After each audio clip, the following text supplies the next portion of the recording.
Have you ever felt that eerie sensation you're not alone, even when no one should be there? Today, we explore 3 terrifying true encounters of people who discovered someone or something in their homes while they were all alone.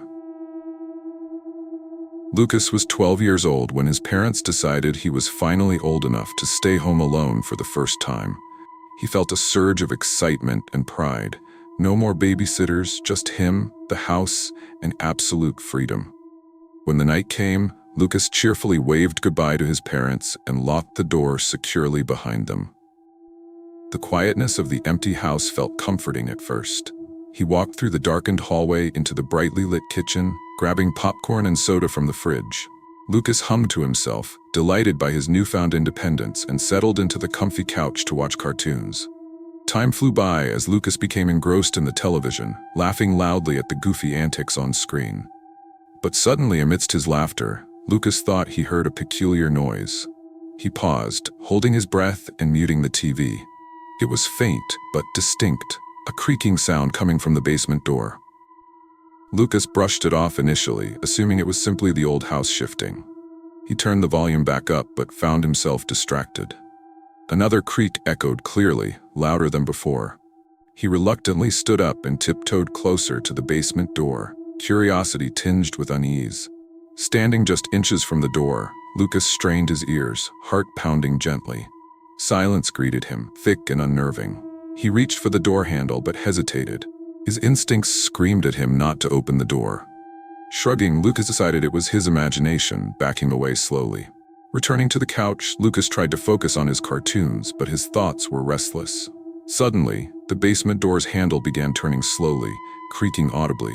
Lucas jumped from the couch, frozen with fear as he watched the door inch open.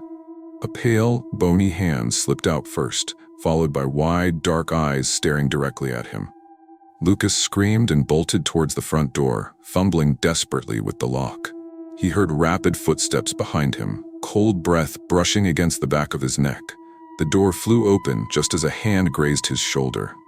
Lucas stumbled outside, shrieking loudly into the night. When the police finally arrived, the basement was empty. They found muddy footprints trailing out the back door into the darkness of the woods beyond. Despite searching extensively, they never discovered who or what had invaded Lucas's home that night. Mia sat nervously on her bed, her heart fluttering anxiously in her chest. It was the first time she'd stayed alone this late at night, and she couldn't help feeling vulnerable. Her older sister Jess promised she would only be gone for an hour, but now 2 hours had passed without even a text. The clock on her bedside table ticked loudly, each second seeming to stretch unbearably long. To distract herself, Mia tried listening to her favorite playlist, but the upbeat music couldn't soothe her uneasy mind. Every small sound seemed amplified, creaks from the house settling, the hum of the refrigerator, and the wind whispering through the trees outside. Suddenly, her ears caught something distinct, a gentle tapping. Mia paused the music, her ears straining to identify the source. She listened intently. Tap, tap, tap. Her gaze snapped to the window, covered by tightly drawn blinds. Her heart jumped slightly, a shiver crawling down her spine. "It's probably just the wind," she whispered to herself, struggling to stay calm. Minutes passed, and she almost convinced herself it was nothing. But again the tapping came, this time louder and more deliberate. Mia stood slowly, her breathing shallow. Approaching the window cautiously, she parted the blinds slightly, peeking outside. Darkness filled the yard, shadows stretching ominously beneath the pale moonlight, but nothing appeared out of place. Feeling somewhat reassured, she returned to her bed, pulling the blankets tightly around her shoulders. Her phone buzzed. Hope surged within her. But it was just a notification from a game she no longer played. Frustration mixed with growing anxiety. Then, another noise sliced through the silence, a scraping sound, unmistakably sharp and purposeful. Her eyes widened in fear. This wasn't the wind. Her heart pounded furiously as she tiptoed quietly out of her room, grabbing the flashlight she kept by the door. She needed to be brave, she told herself, clutching the flashlight tightly. Stepping into the hallway, Mia hesitated. The house seemed darker now, each room she passed gaping open like dark mouths. She moved cautiously, ears alert to every sound. The scraping came again, this time followed by a muffled shuffle near the front of the house. She swallowed hard, heart racing, and edged closer to the living room window. Her hands trembled as she pulled back the curtain slightly, shining her flashlight onto the front porch. Empty. Relief momentarily washed over her, but her gut warned her otherwise. Then she heard a creak behind her. Mia spun around, her breath catching sharply in her throat. Nothing stood there. The hallway remained empty, shadows dancing along the walls from her trembling flashlight. Her imagination, she reasoned weakly. She moved slowly, deciding to check the back door to ease her fears. When she reached the kitchen, her stomach twisted sharply. The back door was slightly ajar, swaying gently with a chilling squeak. Mia froze, fear gripping her entire body. She had locked it earlier, hadn't she? With shaking hands, Mia reached out, closing and locking the door tightly. The silence was thick now, almost suffocating. She tried to breathe calmly, convincing herself she'd imagined everything. Yet the sense of dread refused to fade. Suddenly, a soft, rhythmic tapping sounded again, this time from the hallway behind her. Mia turned slowly, flashlight shaking uncontrollably. Her breath caught as a shadowy figure emerged slowly from the darkness, silhouetted by the pale hallway glow. "Jess," she called out weakly, voice barely above a whisper.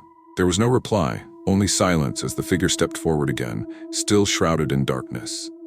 Mia's blood ran cold as she backed away slowly, her feet barely cooperating. Who's there?" she managed, her voice cracking with terror. Still silence. Mia's heartbeat roared in her ears. As she took another trembling step backward, the figure finally came into view. Dark clothing, masked face, eyes glittering coldly, watching her every move. The intruder paused briefly, as though savoring Mia's frozen panic, before continuing their slow approach. She wanted to scream, to run, but her muscles betrayed her, locked by absolute terror. "Please," she whimpered desperately, tears blurring her vision. But the masked figure said nothing, inching ever closer, their silent eyes boring into hers, merciless and unforgiving. Mia knew in that horrifying moment, no one was coming to save her. Sam always considered himself brave, even fearless. At 13, he prided himself on being unafraid of anything, least of all staying home alone during storms. Tonight, however, felt different. Thunder cracked outside, sending vibrations through the walls. The lights flickered slightly, casting uncertain shadows around his room. Trying to distract himself, Sam turned up the volume on his video game, eyes fixed firmly on the screen. Lightning flashed, briefly illuminating his room like daylight, followed closely by thunder so powerful it rattled the windows. Sam paused his game, momentarily startled. He shook his head, laughing quietly at his nerves. Still, a strange unease crept into his thoughts, unsettling him. As he reached to resume playing, the lights suddenly extinguished, plunging the room into total darkness. Sam's breath caught, heart beating wildly for a moment before he regained composure. It was just a storm, just a power outage. Taking a deep breath, he felt around the nightstand, finding his flashlight and clicking it on. A comforting circle of light pushed back against the darkness. He decided to check on the rest of the house, padding softly down the hallway, listening to the rhythmic pounding of rain against the roof. Yet as he passed by his bedroom closet, a low whisper drifted out softly, almost inaudible over the storm. Sam froze, chills instantly running down his spine. He turned slowly toward the closet, aiming the flashlight beam directly at the closed door.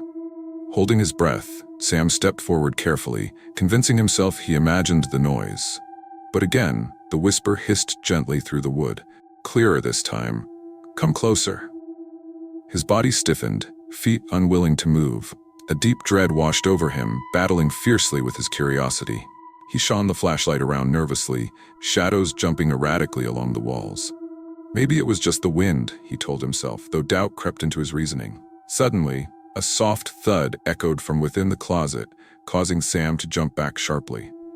His heart hammered violently as he stared at the door, which seemed to swell slightly outward, as if something pressed against it from inside. "Open it," whispered the voice again, sweet yet chilling. The sound seemed to slide beneath the door, encircling him like a serpent. Sam's mind raced frantically, urging him to run, to escape the increasingly sinister atmosphere. Yet something powerful held him rooted in place, curiosity mixed with a paralyzing fear. The closet handle began rattling lightly, turning ever so slowly back and forth. A cold sweat trickled down Sam's back as he summoned every ounce of courage, stepping backwards slowly. He reached out hesitantly to the handle, almost hypnotized by its slow, deliberate motion. But as his fingers brushed the cold metal, the whisper became harsh and commanding. "Let me out, Sam." He jerked his hand away, heart thundering painfully, panic overtaking him entirely. Whatever hid inside knew his name. How was that possible? Tears stung at the corners of his eyes, but he blinked them away, refusing to give in to terror. Yet the closet door suddenly creaked open slightly, darkness pouring forth like ink spilled from a bottle. Sam stumbled back, desperately shining his flashlight into the black gap. The beam illuminated nothing, absorbed entirely by the emptiness. Then, slowly, fingers emerged from the shadows, pale, long, and inhuman. They wrapped tightly around the edge of the door, followed by eyes glowing faintly, watching him with predatory patience. "Come here, Sam," the voice crooned softly, horribly soothing. The creature edged forward into the room, its grotesque form partially hidden by shadows, the outlines promising something beyond Sam's nightmares. He stumbled backward, flashlight trembling violently. As he turned to run, invisible hands grasped at his ankles, dragging him violently toward the gaping darkness inside the closet. He screamed, clawing desperately at the floor, fingernails scraping uselessly across the wooden boards. "No," he shrieked, tears streaming freely down his face now. "Please." But the closet door slammed shut behind him, sealing him in pitch blackness. Whispering voices surrounded him, cold breath touching his skin, countless unseen eyes boring into his soul. In the silent house, the storm slowly faded, leaving only eerie quiet and an empty closet that held secrets never meant to be discovered. If these stories chilled your spine, make sure you subscribe and share this video with friends. You never know who's really watching or waiting.